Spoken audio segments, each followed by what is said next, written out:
Buildings at this time need to work harder for their tenants. People want to move to buildings where amenities are robust. There is bountiful availability and access to nature, fresh air, light. To make this building successful, we needed to kind of create its own ecosystem. This was the Chicago post office. If you know Chicago, how many Chicagoans drive beneath this? It's just this iconic building that everyone knows about and everyone's expecting something to happen. The post office was actually decommissioned in the late 90s. It stood vacant for almost 20 years. 601 companies out of New York City purchased the building in an effort to redevelop it and reposition it as a mixed-use office hub in this part of the city.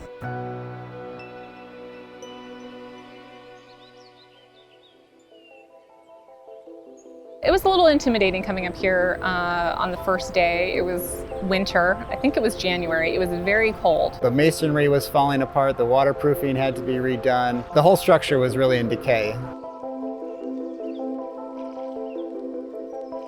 It's approximately 4 acres, or about the size of 4 football fields. So not only did you have sort of the historic structural challenge, but just the scale of the endeavor was quite ambitious.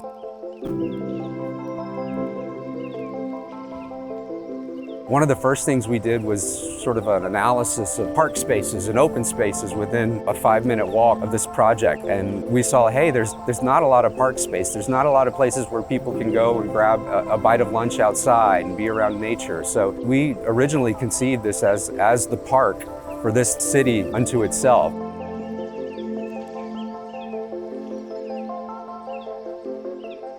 In thinking about it, we were looking from both top view and the human experience of walking around the garden. So we understood that we needed to make an impact both from the Willis Tower and then also the people that were coming up from the building and were going to walk around it. We actually separated out the plants with kind of like a gravel strip. So we keep those really structured lines that really complement the Art Deco of the building. And we did it in a plan view. So it's something you don't sense here, but when you get to see it above, the connection to the qualities of the building is seen.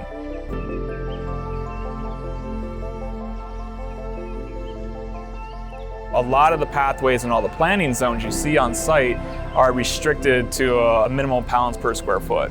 And with that, led to the design challenge of only being able to work with 6-inch soil profile for the entire property. Using traditional green roof soil mixes, we would have probably only been able to put in, sedums or other plants that would maybe achieve this much height. And it would have ended up being a very, static landscape with maybe only subtle variations in color and textures. Fortunately for us, there was a company that had developed a proprietary soil mix. We moved forward with the planting plan that would include herbaceous material and perennials and grasses.